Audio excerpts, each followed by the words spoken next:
নমস্কার, সুপ্রভাত শ্রোতা বন্ধুরা, সবাইকে অনেক অনেক শুভেচ্ছা জানিয়ে শুরু করছি আজকের অভিজ্ঞাপন।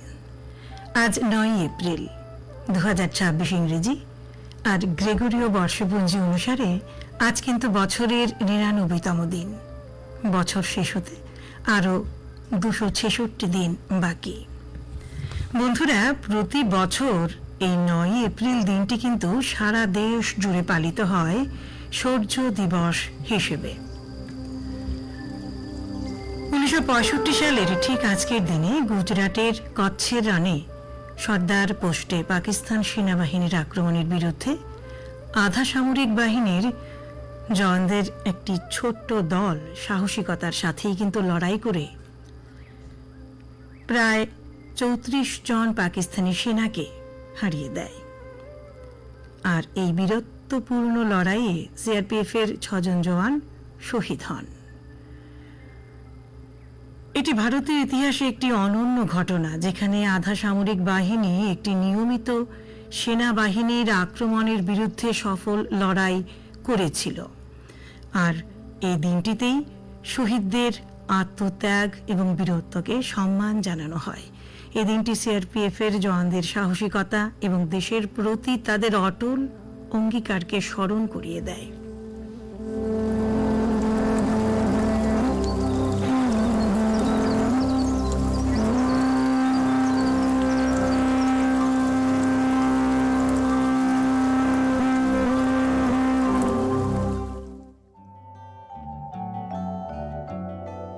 ভারতবর্ষ সূর্যের এক নাম, আমরা রয়েছি সেই সূর্যের দেশে।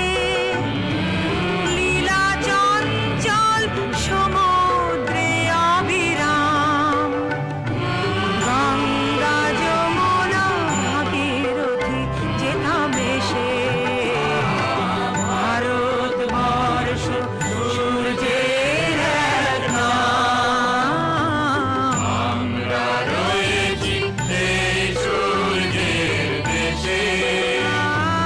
লীলা চঞ্চল সমুদ্রে অবিরাম, গঙ্গা যমুনা ভাগীরথী যেতাম এসে।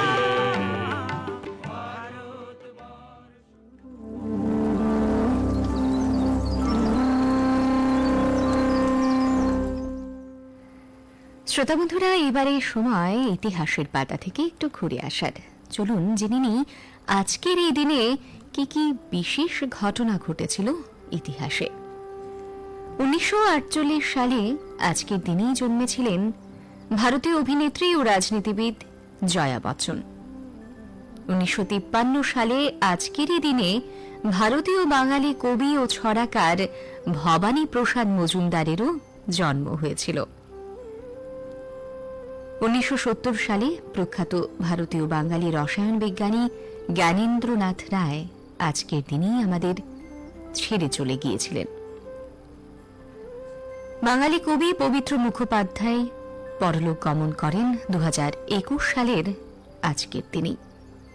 ভারতীয় বাঙালি চলচ্চিত্র পরিচালক ও প্রযোজক শক্তি সামন্ত 2009 সালের আজকের এই দিনে প্রয়াত হয়েছিলেন। শ্রোতা বন্ধুরা, এই ছিল আজকের ইতিহাসের পাতায় ঘটে যাওয়া কিছু বিশেষ ঘটনাবলী।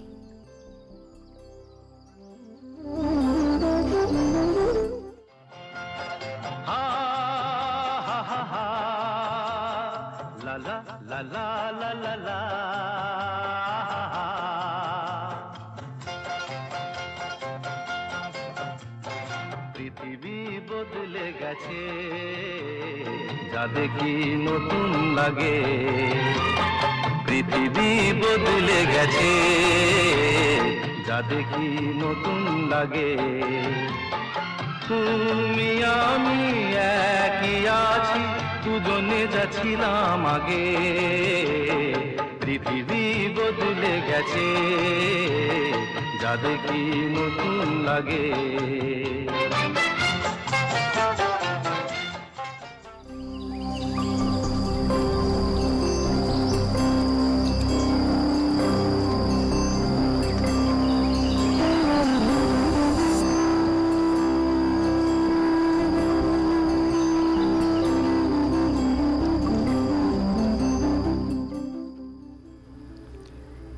এবারে কিন্তু বন্ধুরা চলে আসছি চিঠিপত্র বিষয়ক সেই লিখছি তোমায় পর্বে।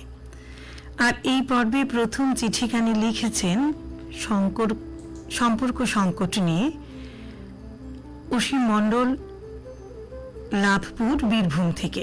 তিনি লিখেছেন, প্রিয় অভিজ্ঞাপন, সম্পর্ক সংকট বলতে পারস্পরিক বোঝাপড়া, বিশ্বাস, সম্মান এবং কার্যকর যোগাযোগের ঘাটতিকে বোঝায়, আর যার ফলে সম্পর্কে হতাশা, একাকিত্ব, মানসিক ও শারীরিক দূরত্বেরও সৃষ্টি হয়।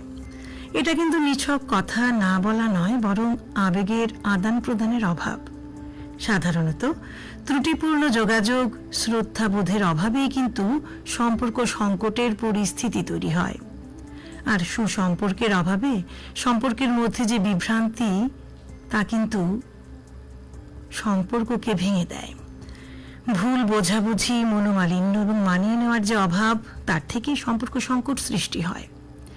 সম্পর্কের মূল ভিত্তি হলো বিশ্বাস, আর একবার বিশ্বাস ভেঙে গেলে বা সন্দেহের যে উদয় হয়, তা কিন্তু সুসম্পর্ক রাখা কঠিন হয়ে পড়ে।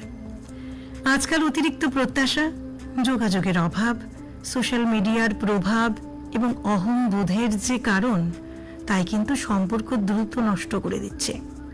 ব্যস্ত জীবন এবং আস্থার সংকট এটাকে আরও জটিল করে তোলে।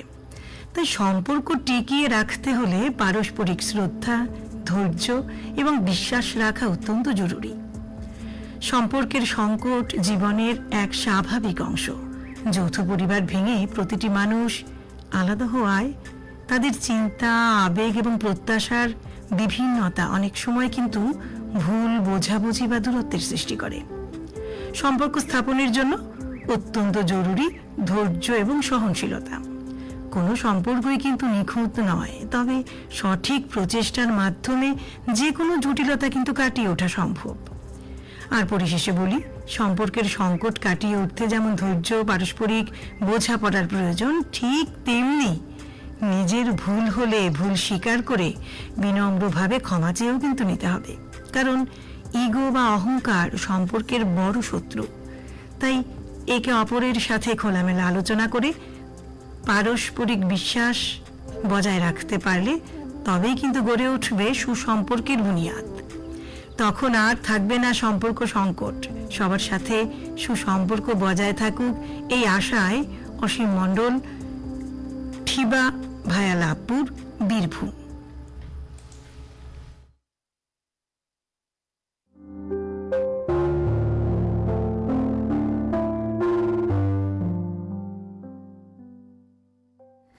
শ্রোতা বন্ধুরা, এবারে আমার হাতে যে চিঠিখানি রয়েছে, এই চিঠিখানি পাঠিয়েছেন পশ্চিমবঙ্গের মুর্শিদাবাদ থেকে মিজানুর রহমান।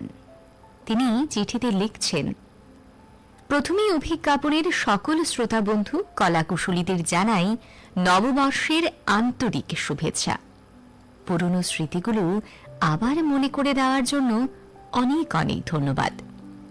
আগে দিনে গ্রামের মানুষদের শহরে যাওয়ার শুভ দিনগুলির মধ্যে পহেলা বৈশাখ অন্যতম ছিল।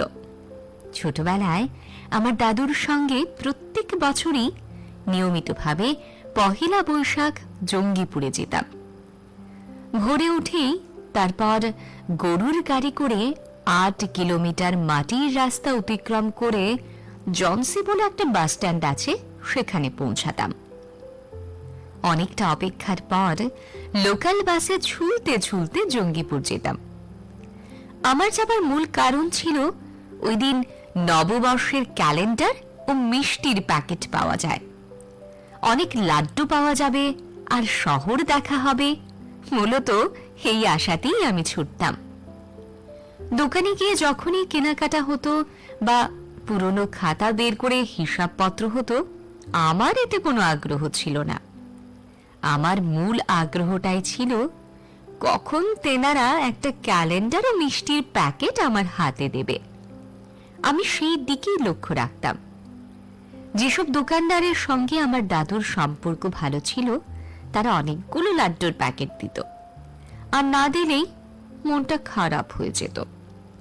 ব্যাগ ভর্তি প্যাকেট বাড়ি না আনলে আমার ভালোই লাগতো না। বৈশাখের গরম হাওয়ায় শরীর ক্লান্ত হলেও মন ক্লান্ত হতো না। বছরের প্রথম দিন সুযোগ পেয়েছি বেড়াতে আসার, তাই মনের অদম্য উদ্যম আর আমার দাদুর সঙ্গ শহরটা ঘুরতে সাহায্য করত। তারপর ক্লান্ত শরীরে আবার লোকাল বাস ধরে ঝুলতে ঝুলতে জনসি বাস স্ট্যান্ডে নেমে গরুর গাড়ি করে বাড়ি ফেরা। সেই সব দিনগুলো সব হারিয়ে গেছে। আজ আর গরুর গাড়িও নেই, আর পয়লা বৈশাখের আনন্দ আর নেই। কেবল স্মৃতিতে থেকে গেছে সেই সব আনন্দের দিনগুলো। মিজানুর রহমান, আথুয়া, সাগরদিঘি, মুর্শিদাবাদ, পশ্চিমবঙ্গ।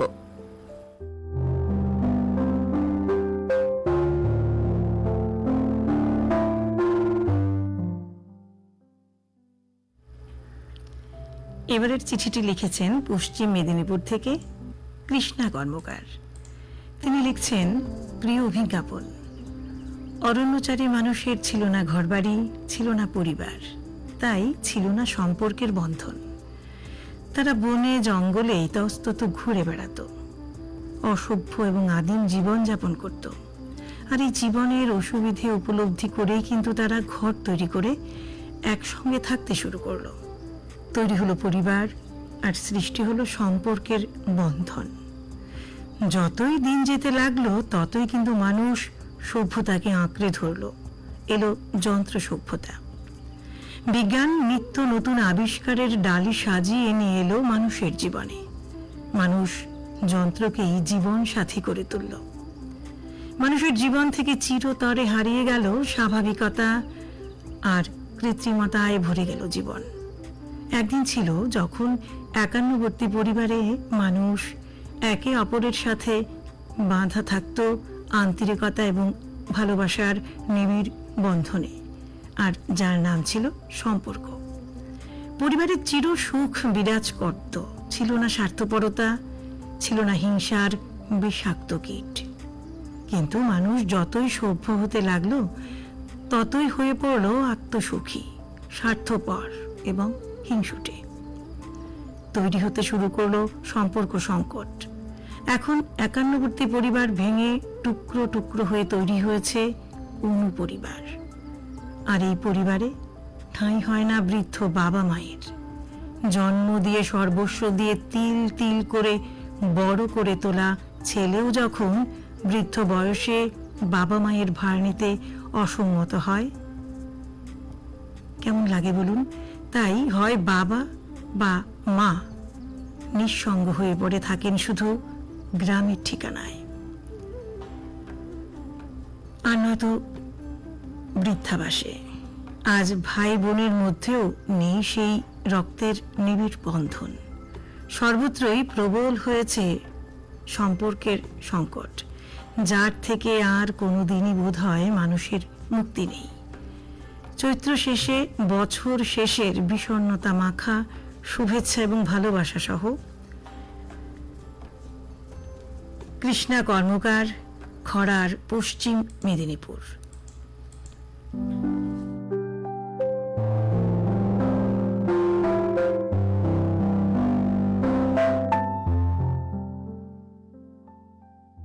শ্রোতা বন্ধুরা, লিখছি তোমায় পর্বের এবারের শেষ চিঠিটি আপনাদের পড়ে শোনাব। আর এই চিঠিটি লিখে পাঠিয়েছেন বাংলাদেশের খুলনা জেলা থেকে তাপস কুমার বালা। তিনি লিখছেন, ঋতু নাট্যমঞ্চের প্রথম পর্দা উন্মোচন করে গ্রীষ্ম ঋতু তার চিরায়ত সৌন্দর্যের ডালি সাজিয়ে সমস্ত প্রাণী জগতের হৃদয় অলিন্দে জাগিয়ে তোলে শিহরণ। গ্রীষ্ম ঋতু যুগলের অগ্রজ বৈশাখ।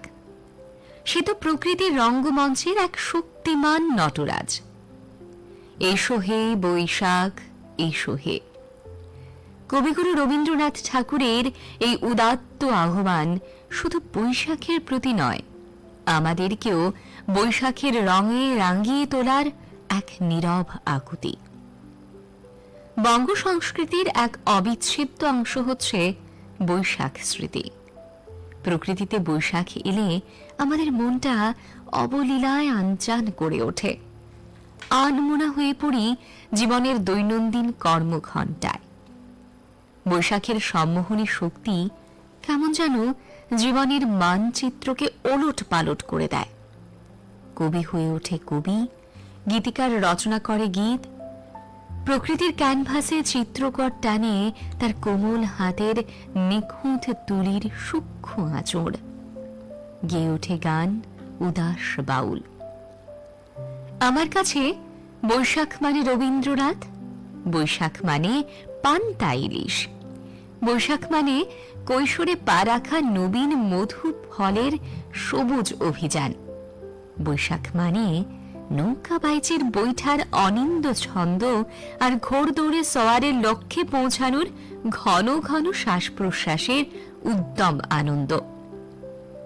প্রকৃতির রাজ্যে বৈশাখ আসে রাজার বেশে, নতুনের পসরা সাজিয়ে।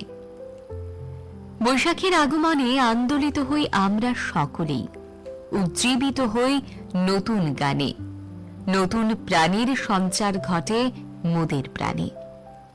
হৃদয়ের ছেঁড়া তারাগুলো সন্ধি খোঁজে নতুন সুরের মূর্ছনায়। জীবন নামের হালখাতার প্রথম পাতায় লেখা হয় নতুন আশা, নতুন স্বপ্ন, নতুন প্রতিশ্রুতির সূচিপত্র।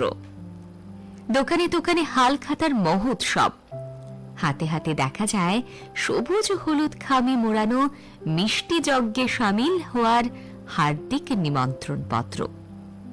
কখনো কখনো কালবৈশাখের তাণ্ডব লীলা সমাপনান্তে ফুল ও কাঁচা আম কুড়োনোর আনন্দ প্রতিযোগিতায় নামতাম আমরা, অমূল তমাল কমলেরা, যা আজও স্মৃতিপটে চিরভাস্বর।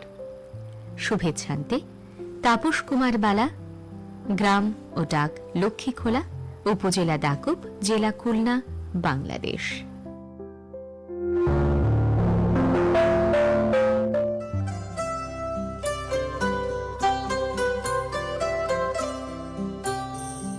এক সকলের সামনে থাকে একলা দেখাই তাই, পয়লা করে নিলাম তাকে, পয়লা নামেই চাই। এক সকলের সামনে থাকে একলা দেখায় তাই, পয়লা করে নিলাম তাকে, পয়লা নামে চাই।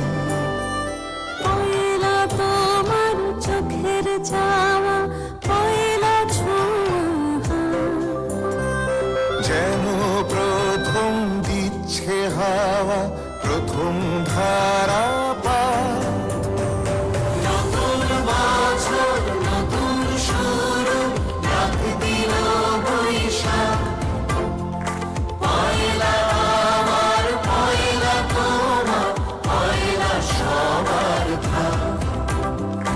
নতুন বছর নতুন শুরু, ডাক দিল বৈশাখ। পয়লা আমার, পয়লা তোমার, পয়লা সবার ভাগ।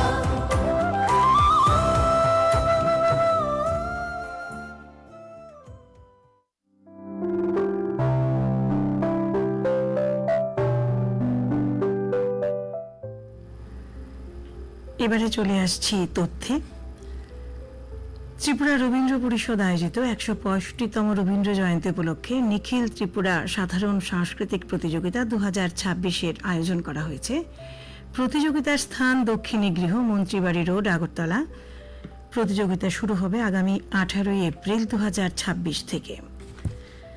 আবৃত্তি, সঙ্গীত, নৃত্য এবং চিত্রাঙ্কনের ক্ষেত্রে অংশগ্রহণের জন্য অভিভাবক, বিদ্যালয় কিংবা মহাবিদ্যালয়ের প্রধানের অনুমোদন সহ আগামী ১০, ১১ এবং ১২ এপ্রিল ২০২৬ ইংরেজি সন্ধ্যা ৬টা থেকে ৮টার মধ্যে ত্রিপুরা রবীন্দ্র পরিষদের মন্ত্রীবাড়ি রোডস্থিত দক্ষিণী গৃহে নাম এবং ছবি জমা দিতে হবে।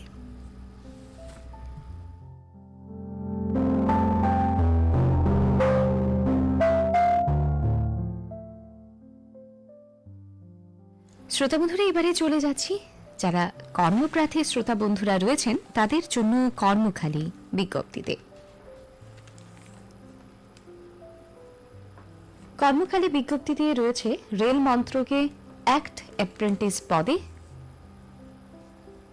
কর্মীদের নিয়োগ করা হবে। মোট শূন্য পদ 2801টি।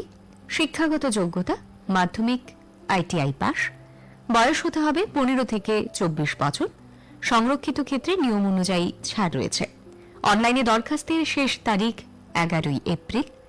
মেধাভিত্তিক বাছাইকৃতদের ইন্টারভিউর কেন্দ্র ও তারিখ ওয়েবসাইটে জানানো হবে। কর্পোরেট সেক্টরে ম্যানেজমেন্ট ট্রেনি পদে নিয়োগের জন্য মোট শূন্য পদ রয়েছে 59টি। শিক্ষাগত যোগ্যতা BE, BTech, BSc পাস। গেট স্কোরের ভিত্তিতে অগ্রাধিকার পাওয়া যাবে। বয়স হতে হবে 21 থেকে 30 বছর। তবে সংরক্ষিত ক্ষেত্রে নিয়ম অনুযায়ী ছাড় রয়েছে। অনলাইনে দরখাস্তের শেষ তারিখ 13 এপ্রিল। বাছাইকৃতদের ইন্টারভিউ এবং পরীক্ষার কেন্দ্র ও তারিখ বিস্তারিত কল লেটারে জানানো হবে। আরও একটি কর্মখালি বিজ্ঞপ্তি রয়েছে। বহিরাজ্যে কোঅপারেটিভ ব্যাংকে ম্যানেজার এবং জুনিয়র ম্যানেজার পদে নিয়োগের জন্য মোট শূন্য পদ রয়েছে 116টি। শিক্ষাগত যোগ্যতা BA, BCom, BSc, BE, BTech, BBA ইত্যাদি বিষয়ে গ্র্যাজুয়েট হতে হবে। বয়স হতে হবে 21 থেকে 40 বছর। তবে সংরক্ষিত ক্ষেত্রে নিয়ম অনুযায়ী ছাড় রয়েছে। অনলাইনে দরখাস্তের শেষ তারিখ 15 এপ্রিল। বাছাইকৃতদের কম্পিউটার ভিত্তিক পরীক্ষা ও ইন্টারভিউর কেন্দ্র ও তারিখ ওয়েবসাইটে জানানো হবে। এ ছিল কর্মখালি বিজ্ঞপ্তি আমাদের কর্মপ্রার্থী শ্রোতা বন্ধুদের জন্য।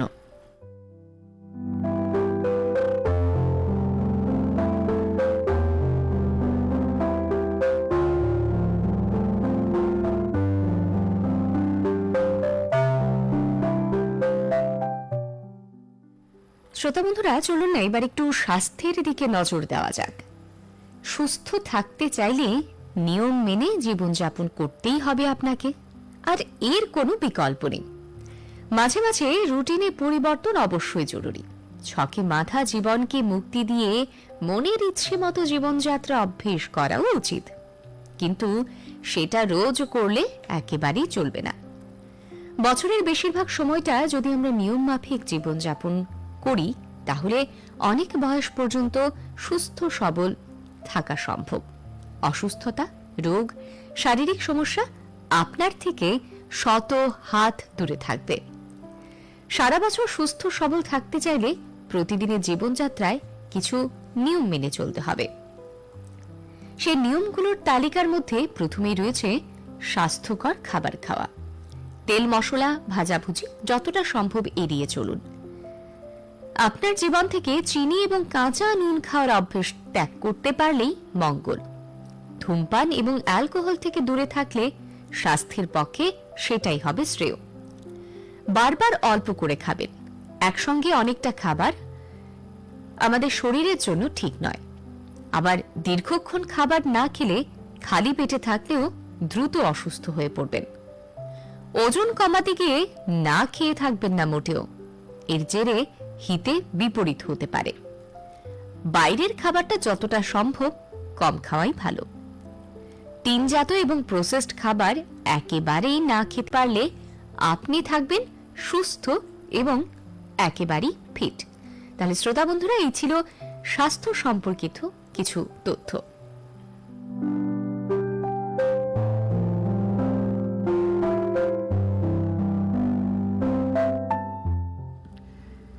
এবারে কিন্তু জানিয়ে দিচ্ছি আবহাওয়ার বিজ্ঞপ্তি। আগরতলা ও তার পার্শ্ববর্তী এলাকায় আগামী 24 ঘন্টার আবহাওয়ার পূর্বাভাসে জানানো যাচ্ছে যে আকাশ প্রধানত মেঘাচ্ছন্ন থাকবে।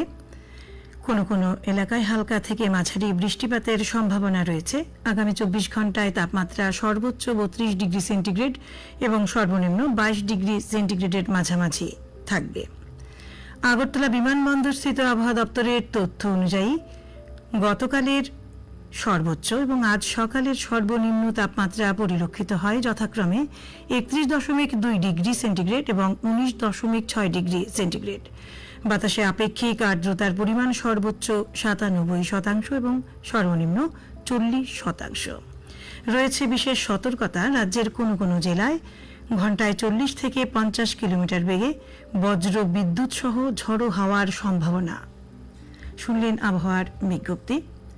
শ্রোতা বন্ধুরা, এবারে কিন্তু আমরা অভিজ্ঞাপনের একেবারেই শেষ পর্যায়ে চলে এসেছি। তাহলে আজকের মতো বিদায় নিচ্ছি। এতক্ষণ আপনাদের সঙ্গে ছিলাম আমি ইতিকণা। সেই সঙ্গে আমি আপনাদের সঙ্গে ছিলাম শ্বেতা। সবাই ভালো থাকবেন, সুস্থ থাকবেন।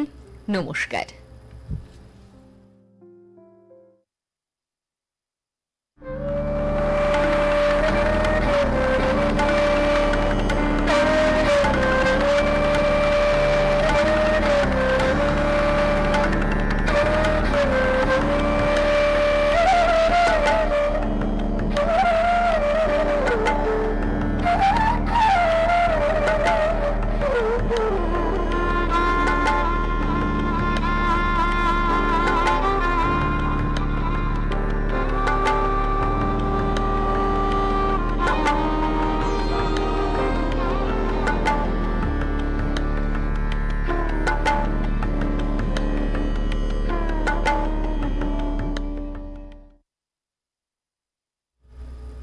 আকাশবাণী আগরতলা।